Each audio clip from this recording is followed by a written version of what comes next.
நமஸ்தே. நீங்கள் மாணவ பரிச்சயம் தொடரின் தீர்க்கமான அத்தியாயத்தை கேட்டுக்கொண்டிருக்கிறீர்கள்.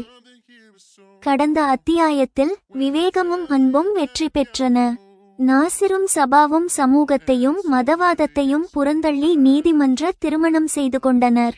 நாசிரின் தாய் ஷனாயாவை தன்னுடன் படுக்க வைத்தார். அந்த புதுமண தம்பதிகளுக்கு மகிழ்ச்சியான முதல் இரவு தொடங்கியது. திருமண இரவில் நாசிர் சபாவிற்கு வழங்கிய பரிசு மற்ற எந்த பரிசையும் விட முற்றிலும் மாறுபட்டது. நாசிர் கூறினார், இந்த பரிசில் நான் உனக்காக அனைத்தையும் திரட்டி வந்திருக்கிறேன். சபா ஆர்வத்துடன் அந்த பொதியை திறந்தபோது அவர் ஆச்சரியத்தில் மூழ்கினார். அபூர்வமான பரிசு, அந்த பொதியில் புத்தகங்கள் இருந்தன. சபா கேட்டார், இந்த புத்தகங்கள் எதற்கு? நாசிரின் சங்கல்பம். நாசிர் பதிலளித்தார், நீ உயர்கல்வி கற்க வேண்டும் என்று நான் விரும்புகிறேன். நீ ஒரு ஆட்டோமொபைல் இன்ஜினியர் ஆவதை பார்ப்பது எங்களுக்கு மிகுந்த மகிழ்ச்சியை தரும். சபாவின் முகம் தாமரை போல மலர்ந்தது. சூழ்நிலை காரணமாக 12ஆம் வகுப்புக்கு பிறகு படிப்பை நிறுத்த வேண்டியிருந்த சபா இப்படி கேட்டார், பாதியிலேயே நின்று போன எனது இந்த கனவுகளை பற்றி உங்களுக்கு எப்படி தெரிந்தது? இதற்கு பிறகு நாசிர் மற்றும் சபாவிற்கு இடையே ஒரு தத்துவ விவாதம் தொடங்கியது. இதுவே இந்த கதையின் கருப்பொருள். மதவாதம் குறித்த கேள்வி தனது எதிர்ப்பு மதத்திற்கு எதிரானது அல்ல, மாறாக பழமைவாதத்திற்கு எதிரானது என்று நாசிர் விளக்கினார்.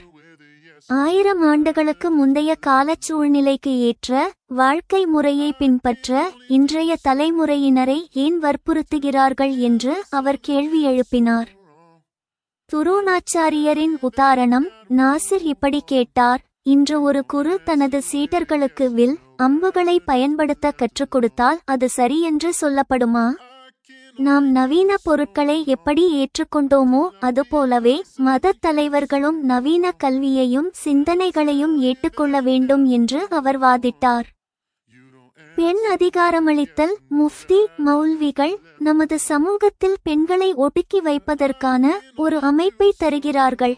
அதனால் தான் அவர்கள் முன் பணியவில்லை என்று நாசிர் திட்டவட்டமாக கூறினார். இறுதி இனிமையான சங்கடம். நாசிரின் எண்ணங்களால் சபா முழுமையாக ஈர்க்கப்பட்டார். மேலும் அவர் கூறினார், நீங்கள் விரும்புவது போலவே இன்ஜினியர் ஆவதற்கு நான் படிப்பேன். ஆனால் அந்த ஆனால் என்பதற்கு பின்னால் என்ன இருந்தது? சபா நாசிர் பக்கம் குறும்புடன் பார்த்து இப்படி கூறினார், ஆனால் இன்று நீங்கள் என்னை வேறு விதமாகவும் கவர வேண்டும் அல்லவா? பழமைவாதத்திற்கு எதிரான தர்க்கரீதியான கிளர்ச்சி, கல்வி என்னும் பரிசு மற்றும் அன்பும் விவேகமும் நிறைந்த நாசிர் சபாவின் முதல் இரவு குறித்து கேளுங்கள். மாணவ பரிச்சயம் தொடரில் நீங்கள் கேட்பீர்கள். அத்தியாயம் 17, கல்வி என்னும் பரிசு மற்றும் முற்போக்கு எண்ணங்கள். திருமணத்திற்கு முன்பே நாசிரின் தாய் சபா மகளுக்காக பால் பவுடரை ஏற்பாடு செய்து வைத்திருந்தார். சபா நாசிரின் முதல் இரவு நாளில் அவர் குழந்தையை தன்னுடன் படுக்க வைத்துக் கொண்டார். முதல் இரவில் மனைவிக்கு பரிசு வழங்கும் பாரம்பரியத்தை நாசிரும் பின்பற்றினார். அவர் சபாவிற்கு ஒரு பரிசு பொதியை தந்தார். அதில் சாதாரண பரிசுகளை விட முற்றிலும் மாறுபட்ட ஒரு அபூர்வமான பரிசு இருந்தது. திருமண படுக்கையில் விலை உயர்ந்த உடையில் அமர்ந்திருந்த சபாவிற்கு அந்த பரிசை அளித்து நாசிர் இவ்வாறு கூறினார், சபா, உன்னை பற்றி கேள்விப்பட்ட பிறகு நான் தெரிந்து கொண்ட அனைத்தையும் இந்த பரிசின் வடிவில் உனக்காக கொண்டு வந்திருக்கிறேன். சபாவிற்கு அதை கேட்டு ஆர்வம் ஏற்பட்டது. அவர் இவ்வாறு கூறினார், இனிமேல் எனது மகிழ்ச்சியை உங்களது மகிழ்ச்சியிலேயே காண்கிறேன் என்பதால் எனது மகிழ்ச்சி எதில் இருக்கிறது என்று நீங்கள் கருதுகிறீர்கள் என்பதை தெரிந்து கொள்ள எனக்கு ஆர்வம் ஏற்பட்டுள்ளது. சபாவின் வார்த்தைகளில் நாசிர் ஈர்க்கப்பட்டார். அவர் மகிழ்ச்சியுடன் சிரித்துக்கொண்டே இவ்வாறு கூறினார், சபா, இது உனக்கோ எனக்கோ முதல் திருமணம் அல்ல. எனவே இந்த இரவு மற்ற புதிய தம்பதிகளை விட நமக்கு மாறுபட்டது. இன்று நாம் நமது தேவையில்லாத முன்முடிவுகள் நீங்குமாறும் வாழ்க்கையில் பேரின்பத்தை அனுபவிக்குமாறும் நமது வாழ்க்கையை அர்த்தமுள்ளதாக மாறுவது குறித்தும் விவாதிப்பது நல்லது. நாசிரின் வார்த்தைகள் சபாவிற்கு சில புரிந்தது, சில புரியவில்லை. அவர் புன்னகையுடன் ஆர்வமாக அந்த பரிசை பிரிக்கத் தொடங்கினார். பரிசை பிரித்ததும் சபா ஆச்சரியத்துடன் அதை பார்த்து கொண்டிருந்தார். நாசிரும் அன்புடன் சபாவை தான் பார்த்து கொண்டிருந்தார். ஆச்சரியத்துடன் சபா இப்படி கேட்டார், ஏங்க இந்த புத்தகங்கள் எதற்கு? நாசிர் இவ்வாறு கூறினார், 12ஆம் வகுப்பு தேர்வில் மாநில அளவில் சிறப்பிடம் பெற்றிருந்தும் நீ படிப்பை நிறுத்த வேண்டியிருந்தது என்று இம்ரான் எங்களிடம் சொன்னான். உனக்கு அந்த வாய்ப்பை வழங்கி இப்போது நான் உன்னை உயர்கல்வி படிக்க வைக்க விரும்புகிறேன். சபா இப்படி கேட்டார், ஆமாம், ஆனால் இப்போது நான் படிப்பது எப்படி சாத்தியம்? பாப்பா இன்னும் சின்ன குழந்தை. இப்போதுதான் உங்களுடன் எனது திருமணம் நடந்தது. அத்தை, நீங்கள் மற்றும் பாப்பாவை கவனித்துக்கொண்டு படிக்க எனக்கு நேரம் எப்படி கிடைக்கும்? நாசிர் பதிலளித்தார், நீ எங்களையெல்லாம் கவனித்துக் கொள்வாய், அது உண்மைதான். நீ எனது மனைவி, எனவே உன்னை கவனித்துக் கொள்வது இனிமேல் எனது கடமையும் கூட. நாம் இருவரும் அதிக நேரம் ஒன்றாக மகிழ்ச்சியாக இருக்க வேண்டும் என்று அம்மாவும் விரும்புகிறார். குழந்தையை பார்த்துக் கொள்ளும் பொறுப்பை அம்மா ஏற்றுக்கொள்கிறார். வீட்டு வேலைகளுக்காக நாம் பணியாளர்களை வைத்துக் கொள்வோம். இதை கேட்டதும் சபா அந்த புத்தகங்களை ஆர்வத்துடன் புரட்டி பார்க்கத் தொடங்கினார். அப்போது நாசிர் இவ்வாறு கூறினார், இன்ஜினியரிங் நுழைவுத் தேர்விற்கு இன்னும் 5 மாதங்கள் உள்ளன. இந்த புத்தகங்கள் அதற்கான பயிற்சிக்காகத்தான். உனக்கு தேவைப்பட்டால் பயிற்சியகமும் ஏற்பாடு செய்வோம். நீ ஒரு ஆட்டோமொபைல் இன்ஜினியராக பார்ப்பது எங்களுக்கு மிகுந்த மகிழ்ச்சியை தரும். அந்த வார்த்தைகளை கேட்டதும் சபாவின் முகம் குளத்தில் உள்ள தாமரை போல மலர்ந்தது. அவர் ஆச்சரியத்துடன் கேட்டார், பாதியிலேயே நின்று போன எனது இந்த கனவுகளை பற்றி உங்களுக்கு எப்படி தெரிந்தது? இந்த கனவு பற்றி இம்ரான் பாய்ஜானுக்கும் தெரியாது. நாசிர் இவ்வாறு கூறினார், சபா, கணிதம், அறிவியலில் சிறப்பிடம் பெற்ற ஒரு பெண்ணின் கனவு என்னவாக இருக்கும் என்பது மௌல்விகளுக்கு புரியாமல் இருக்கலாம். ஆனால் எனக்கு புரிந்துகொள்வது இப்போது மிகவும் எளிது. நாசிர் அப்படிச் சொன்னதும் சபா இப்படி கேட்டார், உங்களுக்கு முஃப்தி மௌல்விகள் என்றால் ஏன் இவ்வளவு கோபம்? எல்லா முஃப்தி மௌல்விகளும் கெட்டவர்கள் இல்லையே. நாசிர் இவ்வாறு கூறினார், நீ சொல்வது சரிதான் சபா. எல்லா முஃப்தி மௌல்விகளும் கெட்டவர்கள் அல்ல, உண்மையில் பெரும்பாலானவர்கள் நல்லவர்களே என்றுதான் சொல்ல வேண்டும். சபா ஆச்சரியத்துடன் கேட்டார், பிறகு நீங்கள் அப்படிச் சொல்லும் போது நமது நிக்காஹ்விற்காக நீங்கள் ஏன் மன்னிப்பு கேட்க தயாராகவில்லை? நாசிர் பதிலளித்தார், 1000 ஆண்டுகளுக்கு முந்தைய காலச் சூழ்நிலைக்கு ஏற்ற வாழ்க்கை முறையை பின்பற்ற மதத்தை பின்பற்றுபவர்களை வற்புறுத்தும் போது எந்த மத குருவும் நல்லவராக இருக்க முடியாது. சபா இப்படி கூறினார், நீங்கள் என்ன சொல்கிறீர்கள் என்று எனக்கு புரியவில்லை. நாசிர் இவ்வாறு கூறினார், இந்துக்களில் துரோணாச்சாரியர் என்ற குரு இருந்தார். அவர் சீடர்களுக்கு வில்வித்தை கற்றுக் கொடுத்தார். அவர் ஒரு சிறந்த குரு என்று அழைக்கப்பட்டார். இப்போது நீ சொல், இன்று யாராவது ஒரு குரு தனது சீடர்களுக்கு வில், அம்பு எய்யக் கற்றுக் கொடுத்தால் அவரை நல்ல குரு என்பார்களா? சபா இப்படி கூறினார், நவீன ஆயுதங்கள் உள்ள இந்த காலத்தில் வில்வித்தை கற்க யார் செல்வார்கள்? நாசிர் இவ்வாறு கூறினார், சபா, நான் சொல்ல வருவது இதுதான். 1000 ஆண்டுகளுக்கு முன்பு இன்றைய காலத்தை போன்ற நவீன வசதிகள் இருக்கவில்லை. அப்போது சட்ட அமைப்பும் இந்த அளவிற்கு வளர்ச்சி அடைந்திருக்கவில்லை. அப்போது சிறு நாடுகளின் அரசர்கள், நவாபுகள் ஆகியோரின் விருப்பத்திற்கு ஏற்பவே கட்டளைகள் பிறப்பிக்கப்பட்டன. அன்றைய காலச் சூழ்நிலையில் மத ரீதியான விஷயங்கள் மூலம் ஒருவரது உயிருக்கு மற்றவரால் ஏற்படக்கூடிய ஆபத்துகளை நீக்கும் வழிகள் தேடப்பட்டன. சபா இப்படி கூறினார், மத ரீதியான விஷயங்களை பின்பற்றுவது இப்போது சரியல்ல என்று நீங்கள் சொல்கிறீர்களா? நாசிர் இவ்வாறு கூறினார், காலமும் சூழ்நிலையும் மாறுவதால் எல்லா மதங்களின் குருக்களும் பின்பற்றுபவர்களும் இன்றைய நவீன வசதிகளை தங்கள் வாழ்க்கை முறையில் ஒரு அங்கமாக மாற்றிக்கொண்டுள்ளனர். அதேபோல் அவர்கள் இப்போது நவீன கல்வியையும் சிந்தனைகளையும் கொள்கைகளையும் ஏற்றுக்கொள்ள வேண்டும். மத குருக்கள் தங்கள் பின்பற்றுபவர்களை இவற்றை ஏற்றுக்கொள்ளுமாறு ஊக்குவிக்க வேண்டும். நமது சமூகத்தில் உள்ள இந்த குருக்கள் அவ்வாறு செய்யத் தொடங்கும் போது அவர்கள் அனைவரும் நல்லவர்களாவார்கள். சபா கேட்டார், அதாவது உங்கள் கருத்துப்படி மதம் பற்றி பேசாத போதுதான் மத குருக்கள் நல்லவர்களாவார்கள்.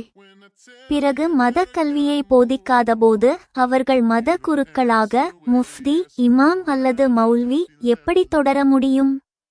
நாசிர் இவ்வாறு கூறினார், இந்த உலகத்தில் எந்த மதமும் வெறும் 500 அல்லது 1000 ஆண்டுகளுக்கு முற்பட்டது அல்ல. ஒவ்வொரு மதமும் உலகம் உருவானது முதலே பழமையானது. மத நூல்கள் 1000 அல்லது 2000 ஆண்டுகளுக்கு முந்தையதாக இருக்கலாம். அந்த நூல்கள் அனைத்தும் அன்றைய கால மத குருக்கள் அன்றைய காலச் சூழ்நிலைக்கு ஏற்ப மதத்தை விளக்கி எழுதியவையே. காலப்போக்கில் நாம் அன்றைய பொருட்களை பயன்படுத்துவதை மாற்றி இன்றைய நவீன பொருட்களை ஏற்றுக்கொண்டுள்ளோம். அதேபோல் நமது மதத்திலும் சமூகத்திலும் புதிய சிந்தனைகளையும் பார்வைகளையும் ஏற்றுக்கொள்ள வேண்டும். எனது வாதம் இதுதான். மௌல்விகளுடன் எனது எதிர்ப்பும் இதற்காகத்தான். சபா இப்படி கூறினார். உங்கள் வார்த்தைகள் நீதிமன்ற திருமணத்தின் போதும் இன்றும் என்னை கவர்ந்தன. நீங்கள் விரும்புவது போலவே இன்ஜினியர் ஆவதற்கு நான் படிப்பேன். ஆனால் அப்படிச் சொல்லிவிட்டு அந்த ஆனால் என்பதற்கு பிறகு என்ன சொல்வது என்ற சஞ்சலத்தில் சபா மௌனமாகிவிட்டார். அப்போது நாசிர் இப்படி கேட்டார், இந்த ஆனால் என்பதற்கு பிறகு என்ன இருக்கிறது? சபா குறும்புடன் பதிலளித்தார், ஆனால் இன்று நீங்கள் என்னை வேறு விதமாகவும் கவர வேண்டும் அல்லவா? சபா சொன்ன வார்த்தைகளால் நாசிர் யோசனையில் ஆழ்ந்தார்.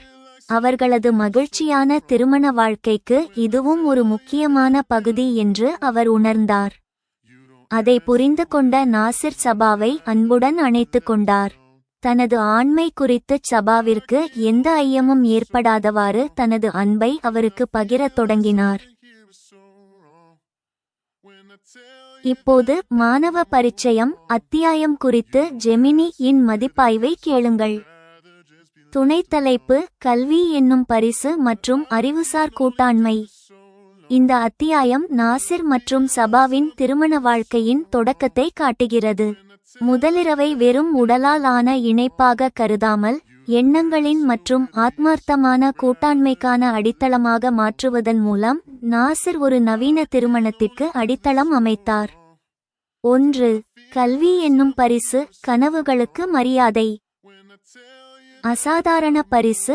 நாசிர் இன்ஜினியரிங் புத்தகங்களை பரிசாக அளித்தது ஒரு புரட்சிகரமான நடவடிக்கை. சபாவை வெறும் மனைவியாக கருதாமல் ஒரு தனிநபராகவும் அறிவுசார் கூட்டாளராகவும் கருதுகிறார் என்பதற்கு இதுவே சான்று. சபாவின் பதில்.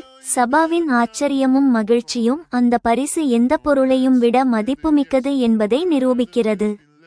இது அவரது சுயமரியாதை மற்றும் எதிர்காலத்தின் மீதான நம்பிக்கை. ஆதரவு. குழந்தையின் பொறுப்பை அம்மாவிடம் ஒப்படைத்தது. வீட்டு வேலைகளுக்காக ஆட்களை ஏற்பாடு செய்தது. நாசிர் ஒரு உண்மையான துணை என்பதை நிரூபிக்கிறது. 2. மதம் மற்றும் காலம் ஆகியவற்றிற்கு இடையே நாசிரின் போராட்டம். மன்னிப்பு குறித்த விளக்கம். 1000 காலத்து வாழ்க்கை முறையை இன்றைய தலைமுறையினர் மீது திணிக்கும் மத பெரியவர்களின் போக்கை நாசிர் எதிர்த்தார். துரோணாச்சாரியரின் தர்க்கம்.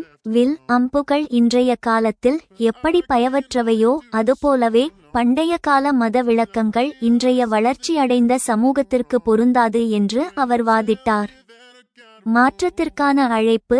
நவீன பொருட்களை எப்படி ஏற்றுக்கொண்டார்களோ அதுபோலவே நவீன கல்வியையும் சிந்தனைகளையும் மத தலைவர்கள் ஏற்றுக்கொள்ள வேண்டும் என்று நாசிர் அழைப்பு விடுத்தார். 3. உணர்ச்சிகரமான மற்றும் உடல் ரீதியான உறுதிப்பாடு. அறிவுசார் பிணைப்பு. முதலிரவை எண்ண பரிமாற்றத்திற்கான களமாக மாற்றியதன் மூலம் அவர்களது பிணைப்பு பலமடைந்தது. சபாவின் குறும்பு. சபா இறுதியில் சொன்ன வார்த்தைகள் ஆரோக்கியமான திருமண வாழ்க்கைக்கு தேவையான நெருக்கத்தை சுட்டிக்காட்டுகின்றன. நாசிரின் பதில். சபாவின் வார்த்தைகளுக்கு நாசிர் உடனடியாகச் செயல்பட்டது. அவர்களது பிணைப்பு அறிவுசார் ரீதியாகவும் உணர்ச்சிகரமாகவும் மட்டுமல்லாமல் உடல் ரீதியாகவும் முழுமையானது என்பதை உறுதிப்படுத்துகிறது. இந்த அத்தியாயம் நாசிர் மற்றும் சபாவின் பிணைப்பை முதிர்ச்சியுடன் புரிதலுடன் நிறுவி கதையை முன்னெடுத்துச் செல்ல வலுவான அடித்தளம் அமைத்துள்ளது. அத்தியாயம் 17 நிறைவுற்றது.